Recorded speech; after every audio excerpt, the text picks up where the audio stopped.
Habang si Vicker ay nagpaputok ng palaso sa puno ng kahoy, nagpahayag ng pagkabigo si Ian sa kanyang mga kasanayan sa archery, na sinasabi sa kanya na punteryahin sa halip ang naka-embed na arrow. Tinanong ni Vicker kung dapat ba siyang turuan sa ganong nakakailang na posisyon. Ngumiti si Ian, at pinaalalahanan siya na siya ang humiling na turuan siya kung paano gamitin ang pana. Binigyang diin din niya na pagbutihan ni Vicker ang pagsasanay sa paggamit ng pana ng mabuti dahil hindi pa kaya ng katawan niya na gumamit ng espada. Ang goal nila ay ang makahuli ng malaking halimaw para tumaas ang kanyang reputasyon sa tribo. Patuloy na diniinan ni Ian ang likod ni Vicker, para itama ang kanyang tindig. Maya-maya pa ay napagtanto ni Vicker na lumalala na ang sakit sa kanyang likod. Biglang sumulpot sa likod nila ang lobo ni Ian, at dahil dito, nabigla si Ian at aksidenteng nalagyan ng dagdag na pressure ang likod ni Vicker, na nagresulta sa pag-crack ng likod nito. Bumagsak si Vicker sa lupa sa sakit, at tinanong ni Ian ang kanyang lobo kung natagpuan nito ang kanilang hinahanap. Napaungol ang lobo bilang tugon. Inutusan ni Ian si Vicker na bumangon, at sinabi ni Ian na maging alisto dahil sila ay kikilos ng mabilis mula sa puntong iyon. Hindi nagtagal ay nakarating sila malapit sa batis ng tubig. Ipinaliwanag ni Ian na ito ang lugar kung saan nag-uugnay ang ilog at karagatan, kaya ang karagatan at mga hayop ay parehong sumasakop sa lugar na iyon. Ibinahagi ni Ian ang isang kwento sa kanya ng kanyang lola, naniniwala ang isang salmon na kung matagumpay itong lumangoy sa talon, maaari itong mag-evolve bilang isang malaimpaktong isda. Gayunpaman, ang karamihan sa salmon ay nabigong makaabot sa talon na iyon at nahulog. Sa kalaunan ay pinarurusahan sila kapag nahulog sila sa matutulis na bato, at ang mga isda na nahulog ay nagiging pagkain ng oxbear. Pinagmasdan ni Vicker ang napakalaking oso sa kanyang harapan at tinanong kung ito ay isang oxbear, dahil mukhang iba ang hitsura nito kaysa nakita niya noon. Nilinaw ni Ian na hindi ito ordinaryong oxbear kundi ito ay isang oso na ipinanganak mula sa isang superior na bloodline at nag-survive sa maraming labanan. Nang magtaka si Vicker kung hihilingin sa kanya na hulihin ang isang kakilakilabot na nilalang, ipinaliwanag ni Ian na hindi niya inutusan ang kanyang lobo na maghanap ng isang napakalakas na babaeng oso upang hulihin. Ang target talaga natin ay ang lalaking oso na nanliligaw sa babaeng oso. Maraming lalaki na oso na rin ang nagtangkang makamit ang matamis na oo ng babaeng oso, subalit binasted niya silang lahat at binugbog, feeling hard to get ang bruha mga guys. Naintriga si Vicker sa inaasal ng babae at tinanong kung gaano kalakas ang hinahanap niyang lalaki. Ipinaliwanag ni Ian kay Vicker ang sitwasyon, at sinabi na ang babaeng oso ay hindi naghahanap ng isang malakas na mapapangasawa. Isang mas maliit na lalaking oso ang lumapit sa babae, at sila ay nagkaintindihan at nag-nose to nose. Winner-winner chicken dinner, mukhang may nanalo na. Nagulat si Vicker na pinili ng babae ang mas mahinang lalaki. Sinabi ni Ian na ang babaeng oso ay naghahanap ng mapapangasawa na pwede niyang ma-under at utusan maglaba. Ipinaliwanag ni Ian na ang mga malalakas na lalaki ay may posibilidad na maging agresibo sa panahon ng pagtatalik, at may mga sitwasyon na pinapatay nila ang kanilang mga asawa. Sa makatuwid, ang malalakas na oso ay hindi popular sa mga oxbear. Iyon ang dahilan kung bakit mas gusto ng mga babaeng oso ang mas mahina at mas maliliit na mapapangasawa. Isiniwalat ni Ian ang isang parallel sa kung paano pinili ng mga mandirigma ng balak ang kanilang mga partner, na pinapaboran ang mga may batang edad na may mahusay na DNA, lalo na kung sila ay nanghina dahil sa isang pinsala. Napagtanto ni Vicker na ang interes ng babaeng oso ay ang makakuha ng magandang DNA. Nang magsimulang maglakad palayo ang mag-asawang oso, binigyang diin ni Ian na ang kanilang gagawin ay maghintay, dahil uubusin ng babae ang lakas ng lalaki. Nakatayo si Vicker sa labas ng isang kuweba, kung saan malinaw na maririnig ang mga ungol at plok-plok ng mga oso. Siya ay nagmuni-muni sa nakalipas na 4 na araw, kung saan siya ay nagbibigay ng pagkain sa mga gutom na oxbear upang mapadali ang kanilang pagsasama. Tinanong ni Ian si Vicker kung nag-iwan siya ng pagkain para sa mga oxbear, at kinumpirma ni Vicker na nag-iwan siya doon. Si Ian ay may hawak na isang maliit na prutas na pansamantalang nagpapalakas ng pagkalalaki ng oso, ngunit ang side effect nito ay mababawasan ang lifespan ng isang oso. Ipinaliwanag niya na ang matalinong babaeng oso ay mauunawaan ang kanilang mga intensyon at pipiliin na huwag kainin ito, habang ang lalaki ay kakainin ito upang patirikan ang mga mata ng babaeng oso. Naunawaan ni Vicker kung bakit pinili ni Ian ang isang malaki at malakas na babae bilang kanilang target. Ito ay upang maubos ang lakas ng lalaki. Pagkatapos ay hinalok ni Ian si Vicker ng sopas upang matulungan siyang gumaling. Habang umiinom ng sopas, nagkomento si Vicker kung paano nagtsutsurvahan ng matindi ang dalawang oso. Patawa-tawang sinabi ni Ian na ito ay normal na pag-uugali para sa mga lalaking balek, ngunit tila hindi ito pangkaraniwan para sa mga lalaking imperial tulad ni Vicker, na pabirong iniuugnay ito sa kanyang pinagmulan mula sa isang maunlad na syudad. Mapang-akit na nilapitan ni Ian si Vicker, tinanong kung kaya niyang mag-perform ng ganoon. Gayunpaman, ang kanilang pag-uusap ay naputol ng isang malakas na boses, at inalerto ni Ian si Vicker upang maghanda, na nagpapahiwatig na ang babaeng oso ay nabuntis. Ang babaeng oso ay sumigaw ng malakas, at ang lalaki ay tumakbo palayo sa kuweba sa kanyang takot. Si Vicker at Ian ay nagtatago sa isang sanga ng puno, at tinanong ni Vicker kung bakit itinataboy ng babae ang lalaki. Ipinaliwanag ni Ian na ang isang ox bear, nakakatapos lang magtsurvahan ay nagiging territorial at competitive predator. Binabalaan ng babae ang lalaki na huwag nang bumalik sa kanyang teritoryo. Napansin ni Vicker na gustong matulog ng lalaking oso, dahil naubos ang kanyang enerhiya sa kakatsurba at hindi nakatulog sa nakalipas na 4 na araw. Sumagot si Ian na ang lalaki ay maghahanap ng ligtas at malayong lugar upang makapagpahinga. Binalak nilang sundan ang lalaking oso at tahimik na habulin hanggang sa makatulog ito, sa puntong iyon ay sisimulan na nila ang kanilang pangangaso. Sinundan ni Vicker at Ian ang lalaking oso at dumating sa isang malamig na kapaligiran. Tinanong ni Vicker si Ian, hindi pa ba pagod ang manyakol na yarn, ang layo na nang nilakbay natin kakasunod sa kanya. Ipinaliwanag ni Ian na ang lalaki ay naghahanap ng isang lokasyon na may kakaunting banta na dulot ng kagubatan. Ang malamig na kapaligiran ay siguradong walang lamok, na maaaring sumipsip ng buto o dugo, kaya mas ligtas siya sa ganitong lugar. Tinanong ni Vicker kung ang ox bear ay dumating sa lugar na ito na alamang tungkol dito. Sumagot si Ian na ang katalinuhan ng ox bear ay medyo mataas, at ang kanilang nakuhang kaalaman ay mas mahusay kaysa sa kanilang instincts, na nagpapahintulot sa kanila na gumawa ng mga madiskarteng desisyon. Nanlamig si Vicker dahil sa lagay ng kanyang katawan, ngunit nagdadalawang isip siyang aminin ito. Napansin ni Ian at nag-alok na ibahagi ang init ng katawan sa pamamagitan ng pagdikit ng kanilang mga katawan. Ngunit tinanggihan ni Vicker ang kanyang alok, at sinabing okay lang siya. Binalaan niya si Vicker na kapag bumaba ang temperatura ng kanyang katawan, ang kanyang katawan ay magiging matigas, at kung ang kanyang katawan ay magiging matigas, ito ay makakahadlang sa kanilang mga plano para hulihin ang ox bear. Nagulat si Vicker sa kanyang makatuwirang pangangatwiran at nagtaka kung kaya niyang gumawa ng mga lohikal na desisyon. Pagkatapos ng ilang sandali ng pag-iisip, napagpasyahan ni Vicker na tanggapin ang alok nito. Bigla niya itong niyakap mula sa likod at namumula ang mukha ni Ian, at sinubukan niyang bigyang katwiran ito bilang pag-aalala sa kalusugan ng kanyang alipin, na nagsasabi na tungkulin ng isang master na alagaan ang kapakanan ng kanyang alipin.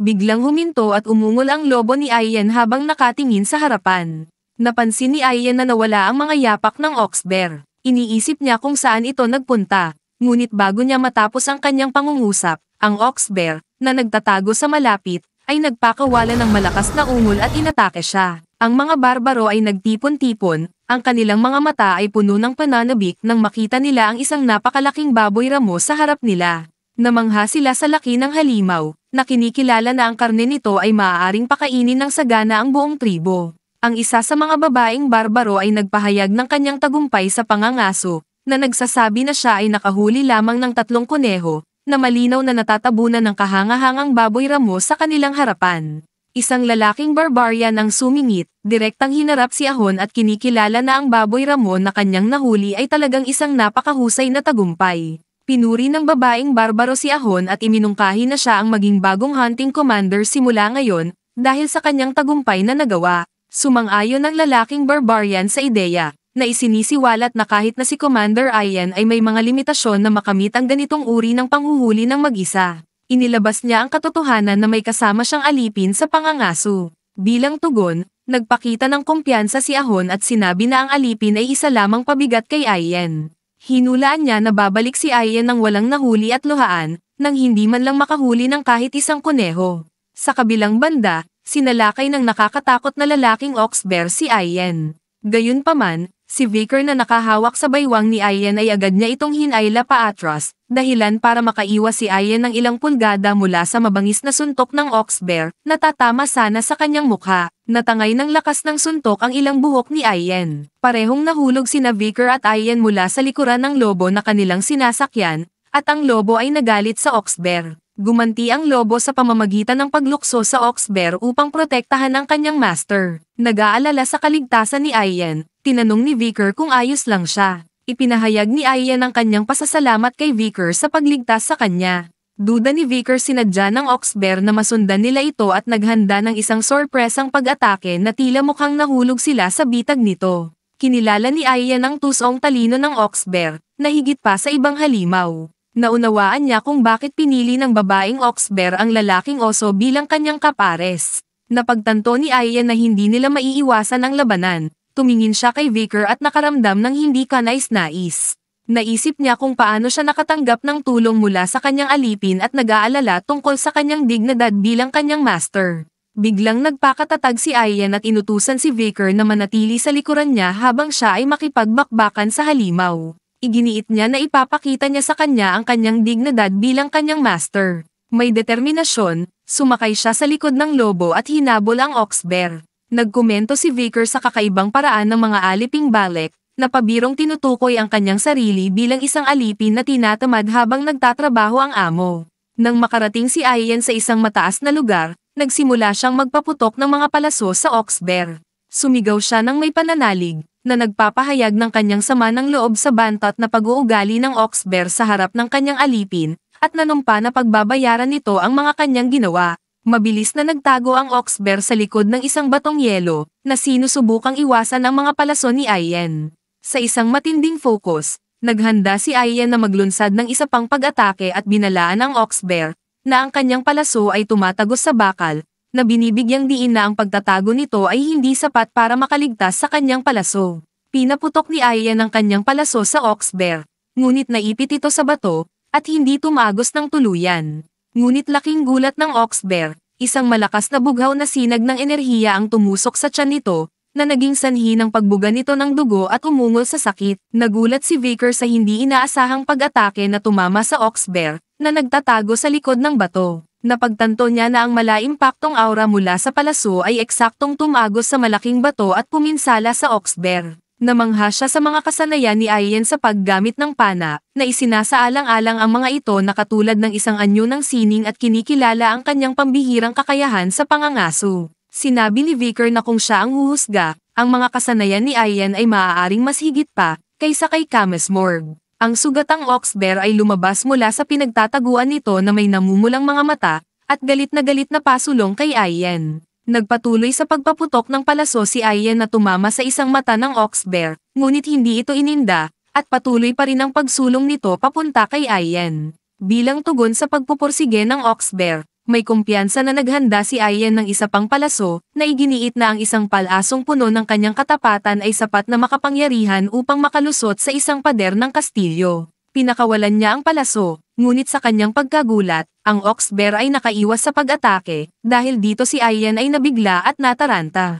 Bago pa lubusang maunawaan ni Ian ang sitwasyon, binunggo ng ox bear ang kanyang sinasakyang lobo na parang bulldozer, dahilan para tumilapon siya palayo at gamulong sa lupa. Sa gitna ng matinding labanan, naalala ni Ian ang mga sinabi ng kanyang ina. Binanggit ng kanyang ina na kapag ang isang halimaw ay nasa bingit na ng kamatayan, ay tumatalas ang pakiramdam nito, at madaling makaramdam ng intensyong pagpatay. Napagtanto ni Ian na minaliit niya ang ox bear, at naging pabaya sa kanyang mga kilos, kumpiyansa na na-corner niya na ito. Sa kabila ng kanyang pagpapaputok ng kanyang ultimate attack, gamit ang kanyang huling palaso, nahaharap siya ngayon sa isang mapanganib at mabangis na kalaban. Dahan-daang lumapit sa kanya ang ox bear, naglalaway ang bibig nito na parang may rabies. Ibinuka ng ox bear ang kanyang bibig, handa ng kumagat na parang isang pitbull. Sa sobrang takot, ipinikit ni Ian ang kanyang mga mata at nagdasal ng Ama Namin, inihanda ang sarili sa paparating na katapusan. Gayunpaman, nang aatake na ang ox bear, narinig ni Ian ang isang pamilyar na boses na tumatawag sa kanya, nagtatanong kung tapos na ba siyang ipakita kung ano ang dignidad ng isang master. Nang imulat niya ang kanyang mga mata,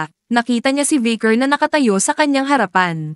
Si Vicar ay humakbang pasulong upang harapin ang Oxbear at buong kumpiyansa na idineklara na siya ang tatapos sa halimaw na ito. Itinutok niya ang kanyang kamay patungo sa halimaw, na nagsimulang maglabas ng sinag na kulay pula, at hindi nagtagal, lumabas si Beelzebub mula sa kanyang kamay. Ginamit ni Vicar ang kapangyarihan ng Cerberus na naka-equip kay Beelzebub, at ang ulo ng Oxbear ay nilamon ng apoy, na naging sanhi na napaatras ito pabalik sa sakit. Namamangha si Ian habang iniisip kung ang malakas na pag-atakeng iyon ay talagang apoy, pinagmasdan ni Ian habang ang ulo ng Oxbear ay ginawang lechon ni Vicar. Ang Oxbear ay nagpakawala ng huling ungol bago ito malagutan ng hininga, at walang buhay na bumagsak sa lupa. Nang matapos ang labanan, ang mga bendahe sa katawan ni Vicar ay nasunog sa apoy, at ang dati niyang nasugatan na mata ay gumaling. Hindi maiwasang mag-blush ni Ian habang nakatingin kay Vicar. Nagpapasalamat sa kanyang pambihirang timing para tulungan siya, at namangha sa kanyang hindi kapani-paniwalang kakayahan.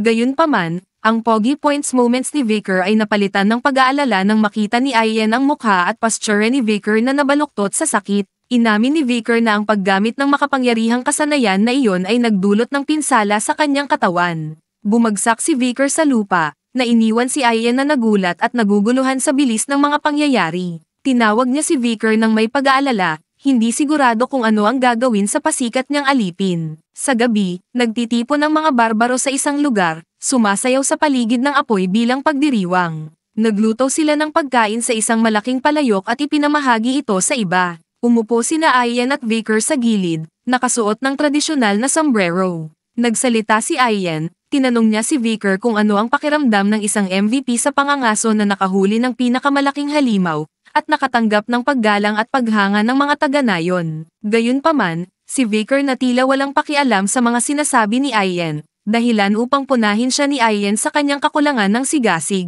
Ipinaliwanag ni Ian na ang Oxbear, na parehong malakas at matalino, ay isang pambihirang halimaw na mahirap hulihin, kaya sa pagdiriwang na ito si Vicar ang sikat. Inihambing ni Ian ang Oxbear sa walang kwentang baboy ramon na nahuli ni Ahon, na nagpapahiwatig ng kahalagahan ng kanilang tagumpay. Tinanong ni Ian si Ahon, na nakatayo sa tabi ni Vicar, upang suportahan ang kanyang punto. Si Ahon sa pagkadismaya ay nag-abot ng isang mangkok kay Vicar habang tinutukoy siya bilang isang alipin. Nagtaka si Vicar tungkol sa maliit na halaga ng karne sa kanyang mangkok at nagtanong kung bakit hindi siya nakatanggap ng higit pa. Sumagot si Ahon na ang halaga ng karangalang natamo niya ay katumbas ng mas kaunting karne na natanggap niya. Nilinaw ni Ian kay Vicar na ito ay isang tradisyon kung saan ang isa na may pinakamalaking kontribusyon sa pangangaso ay makakatanggap ng pinakamaliit na halaga ng karne ngunit makakakuha ng mataas na katumbas ng karangalan. Si Ahon, sa pagka-bad trip, ay nagnanais na mabigyan niya si Vicar ng mas maraming karne. Sa isip ni Vicar ang ideya na ang pagiging mas marangal ay nangangahulugan ng kaunting parte ng karne, tinatanong ang sarili, di ba mas importante ang karne kaysa walang silbing karangalan? Humalakhak si Ian, nakitang nakakatuwa ang maasim na ekspresyon ni Ahon, halatang inis na inis sa kanyang reaksyon. Tumingin si Vicar sa kanyang kamay at pinag-isipan ang 600 kilo na martilyo na nakuha niya mula kay Beelzebub pagkatapos mahuli ang Oxbear. Iniisip niya kung posible bang madagdagan ang kanyang timbang ng 600 kilo habang pinipigilan ang kanyang paghinga. Pagkatapos ay uminom siya ng sabaw at napagtanto na hindi lamang ang kasanayan ng Oxbear ang kanyang nakuha kundi pati ang kanyang katawan ay tuluyan ng gumaling. Si Ian, na gustong mag-alok ng mas maraming karne kay Vicar, ay binigyan siya ng isang mangkok na puno ng karne, na nagpapaliwanag na ito ay karapatan ng isang mangangaso. Gayunpaman, tinanggihan ni Vicar ang kanyang alok, dahil nakatanggap na siya ng isang bahagi ng karne, isang mangkok ng dugo, at isang bahagi ng bituka. Iginiit ni Ian na dapat kainin ni Vicar ang karagdagang karne, na idiniin na dapat siyang kumain ng iba't ibang bahagi ng katawan ayon sa kanyang mga kahinaan. Hinikayat niya itong kainin. Ipinaliwanag niya na dapat kumain ng mata kung masama ang mata, kumain ng puso kung mahina ang puso, at kung mahina ang mga paa mo, kainin mo ang mga binti nito. Tiningnan ni Vicar ang mangkok, nagtatanong kung bituka nga ba ang mahabang laman nito at kung ganoon din ba kaina ang bituka niya. Maya-maya lang, 3 barbarian na babae ang dumating malapit kina Vicar. Pinagalitan ng una si Ian, tinawag siyang commander at inakusahan siyang nag-aalaga sa kung ano na ang sa kanya. Itinuro ng pangalawang babae ang kanyang malinaw na motibo, at ang pangatlong babae ay nagtanong kung bakit niya ibibigay ang anumang bagay sa alipin. Samantala, Ipinagpatuloy ni Vicker ang pagkain ng karne, nakitang napaka-chewy nito at tuwang-tuwa na pinapanood ni Ian habang nilalamon niya ang karne. Pagkatapos ay ngumiti siya at sinabi na ngayon ay magagawa na niya ang kanyang tungkulin.